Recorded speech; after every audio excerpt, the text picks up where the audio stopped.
Maging sa online, naglipa na rin ngayon ang mga scammer.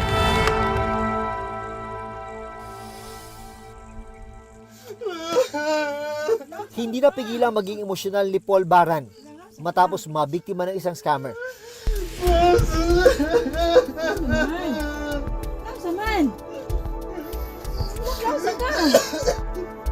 Sideline ni Paul ang photo and video coverage sa kanilang lugar sa Bukidnon.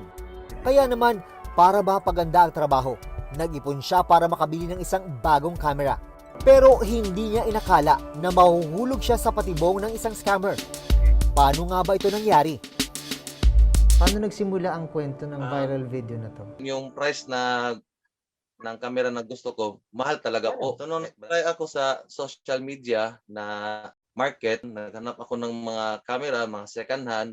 January 2022 nang makakita si Paul ng isang camera na ibinibenta online sa halagang 46,000 pesos. Mas mababa raw ito kumpara sa original price nito. Agad siyang nag-inquire sa seller. May knowledge din siya sa camera kasi alam niya yung shutter count, tsaka alam niya yung mga accessories. Kaya doon, parang na-convince talaga niya ako, sir.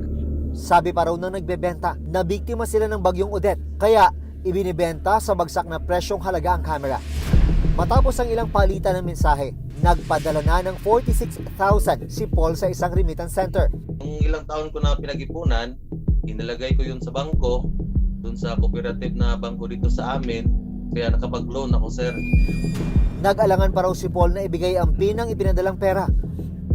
Gusto raw muna niyang siguraduhin na legit ang seller. Gagamitin daw niya sa pang-hospital, nasalanta na sila ng bagyo, kaya sakasakali daw bibilin ko daw yung camera, malaki daw yung tulong sa kanila. Nag-send siya ng maraming picture sa akin. Picture na nakabalot na yung camera, nalagay na sa box, tapos nisend na sa padalahan. Tapos nag-send siya sa akin ng resibo. Sabi ko nga, sir, total naman, proof na hindi ako bogus buyer, sir. Ito ang gagawin ko. Ibibigay ko sa iyo ang PIN. Pero pagkatapos ito, bigla na lang siyang binlock ng seller. Halos gumuho ang mundo ni Paul dahil nawalang parang bula ang perang inipon niya ng 3 taon. Kaya gano'n na lang ang naging reaksyon niya nang umuwi sa kanilang bahay. Agad naman siyang pinakalma ng kanyang ina. Nahihiya akong sabihin sa kanila nung time na yun, sir, kasi nagulat sila anong nangyari. Bakit ako umiiyak? Akala nila nakabangga daw ako ng tao. Ipinost online ang kwento ni Paul at agad itong nag-viral. Dito na natuklasan na may iba pang nabiktima ang parehong scammer. Gaya ni Christian na nakuha na naman ng 43,000 pesos ng scammer. Camera rin sana ang bibilihin ni Christian. 70,000 pag sa original na price nito, ma'am, pag ito ay brand new. Pero binintan lang po niya sa online na 48,000, ma'am. Binigay niya sa akin, ma'am, na 43,000 na lang po. Sino nga ba ang taong nang biktima kina Paul at Christian? Mahuli kaya siya ng mga otoridad?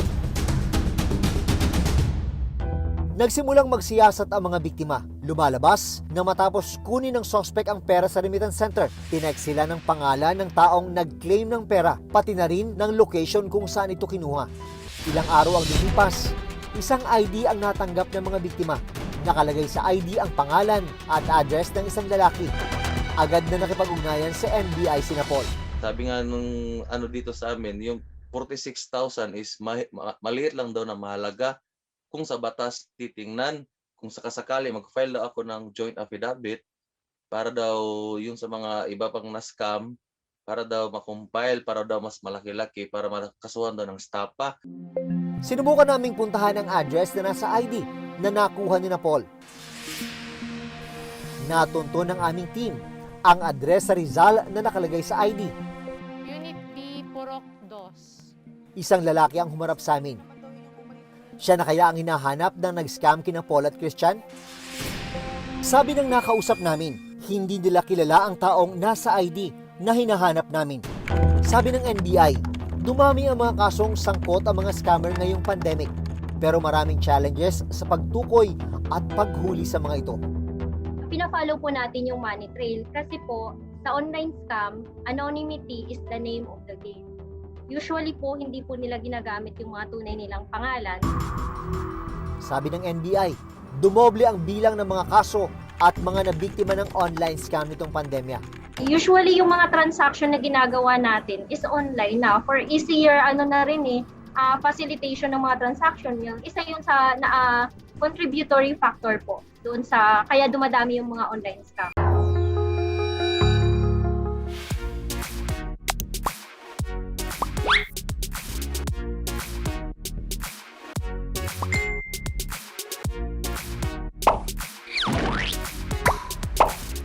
Like, share, and subscribe. Mga linyahan na patok ngayon sa social media. Marami ang pumapasok ngayon sa mundo ng vlogging at sa laki ng kinikita ng ilang vlogger, marami ang naeengganyo na subukan ang ganitong trend. May ilang vloggers na umabot na sa pagkain ng mga extreme at kakaibang putahe.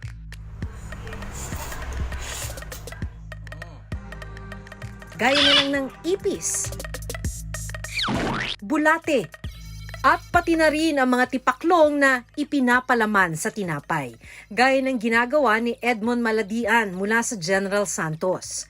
Ginawa ko, palaman ko po sa tinapay, then after grabe ang suka ko po. So umabot din ng ilang days bago ko naka-recover sa kinain ko po na tipaklong. Unang subo para sa inyo.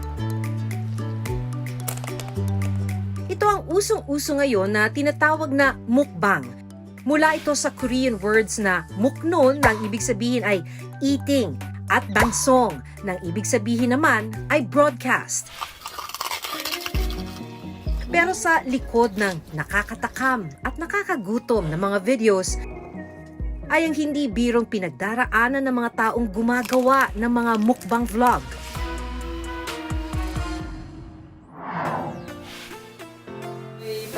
Sa araw na ito, inihanda ng food vlogger na si Diego ang lalantakan niya sa kanyang mukbang video. Si Sir Jigs yung mismong nagluluto ng mga minumukbang niya. At ngayong araw, ang hinahanda niyang lutuin ay chicharon bulaklak at saka bone marrow.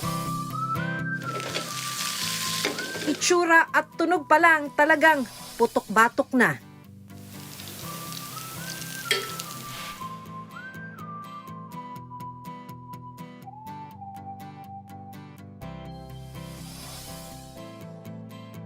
Sa kanya, inihanda ang mga ito sa harap ng kamera.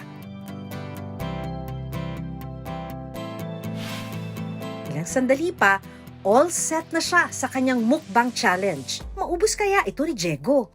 Meron po tayong 2 kilong chicharong bulaklak, 2 kilo din po ang ating bone marrow. May sausawan po tayo dito, suka, may sili pipino at saka po may siling berde. Bawat kagat at subo ni Diego, nakapaglalaway at talagang nakakagutom. Para maiwasan ng umay at syara at pineapple juice raw ang pangontra niya, saka ulit niya lalantakan ng putok-batok ng mga pagkain. At makalipas lang ang halos 20 minutes, simot sarap na ang mga pagkain kanyang inihanda. May risk po talaga siya. Meron po. Hindi ko po nadidinayan. So iniisip mo rin yun, na baka pagbayaran ng katawan. Opo. Bukod sa mga kinain ngayon ni Diego, Ano pang hinihintay natin? Attack! may mga mukbang video pa siya na ang bida, halos 30 piraso ng balot. Kapal na po ay labi. Lalo pong nakangapal pakiramdam ko. 3 kilong lobster. Sasawa natin sa butter. Ang laki nito mga kasaol. 2 kilo ng braised pork belly.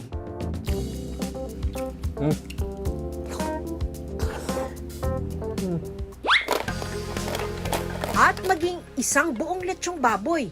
Mag-isang inuubos ni Diego.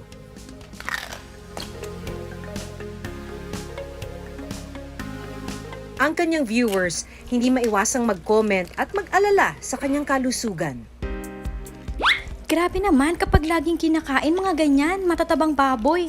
Sigurado na kalusugan, wasak. Ingat ka, sir. OMG, kain din po kayo ng gulay at isda. Ingat po, puro baboy, seafoods, madalas yung kinakain. Mahirap pong magkasakit. Asakol, natatakot ako sa pagpikit mo kada kagat. Parang di ka nadidilat muli. Joke lang. Paalala ng isang eksperto, anumang sobra ay masama. Insanely mataas masyado yung calories na tinitake nila. Pangalawa, masyado matataba. So definitely ito yung mga set up para magkaroon ng sakit sa puso, which is actually the #1 killer. Bakit napakahirap nitong pinasok mo na akala mo dati kakain ka lang? Yun nga po ang akala ko nung una eh. Kakain lang ako, akala ko okay na. Hindi po pala. Dahil po unang-una, ang magsasuffer yung katawan nyo. Yes. Kalusugan nyo, di ba po? Sabi ni Diego, bago mag-shoot ng mukbang video, hindi muna raw siya kumakain ng isang buong araw. At pagkatapos magmukbang, diretso exercise daw siya. Pambawi sa lahat ng aking mga kinakaing mga taba para matunaw. Marami sa atin, takam na takam sa mga mukbang video. Pero si Diego, may mas malalim raw na dahilan kung bakit niya ito ginagawa. Pandemic din po, nung nagsara po sa Spain, iniisip ko po kasi yung pamilya ko dito sa Pilipinas, wala po akong ipadadala. Yun yung pumasok sa isip ko na siguro pwede ko nga pagkakitaan. Sinuwerte po tayo, medyo kumikita po siya. Mukbang po yung nagsalba sa akin. Kung si Diego wala raw nararamdaman pagkatapos ng kanyang mukbang video, Unang subo po para sa inyong si James Quaresma na isa ring food vlogger, ilang beses nang nahilo, namanhid ang batok at kamay. May mga pagkakataon rin daw na nasuka siya matapos gumawa ng mukbang video. Namanhid po yung dito po sa may toes, yung mga kamay, then yung batok po. Parang may puputok na ugat sa ulo mo. Sobrang takot po. Kasi may history po kami ng high blood sa family. Ang nilalantakan naman niya sa videos niya, 35 pieces ng balut. Hindi pa kayo kumakain, tara. 30 pieces ng sunny side up na itlog at isang kalderong kanin.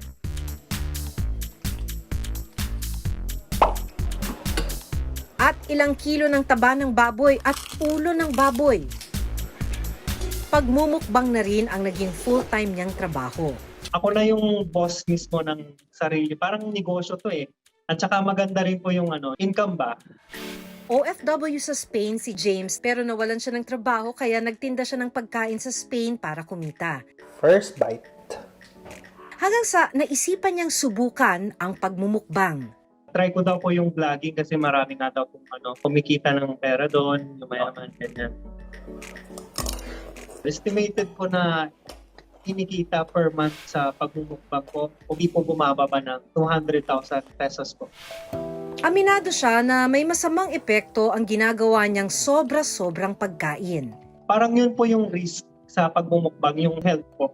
Mas deadly yung food, mas nakaka-attract, kumbaga. Ang dating fit body naman ng mag-asawang Charlie Marie at Alexander Roca, Sarap. unti-unti raw nadagdagan ang kanilang timbang dahil din sa pagmumukbang. Mahigit 20 to 30 kilos ang kanilang na-gain mula nang simulan nila ang mukbang videos. Nung hindi pa po kami kasi nagmumukbang yun, chubby lang, no? Pero ngayon, So yun, nag-gain po kami talaga ng weight simula nung nagmukbang kami hanggang ngayon. Magka putok-batong ang kinakain mo, mas marami kasing nanonood kaysa dun sa mga healthy na pagkain. Ano po kasi, kumbaga yung malulutong.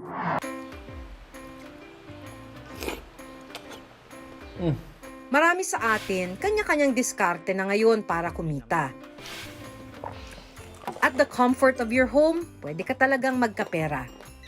Pero paalala ng mga eksperto, huwag abusuhin ang katawan.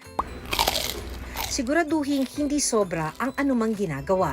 Okay lang naman magmukbang, pero mukbang responsibly. Lahat po ng sobra ay masama dahil maaari itong magdulot ng kasamaan sa inyong buhay. Minsan, kumikitil pa nga. Ang ayaw lang po natin, ang ayaw lang natin ay yun nga, magkaroon ng pagkakataon na lahat ng ating kinita ay pupunta lamang din po sa hospital bed.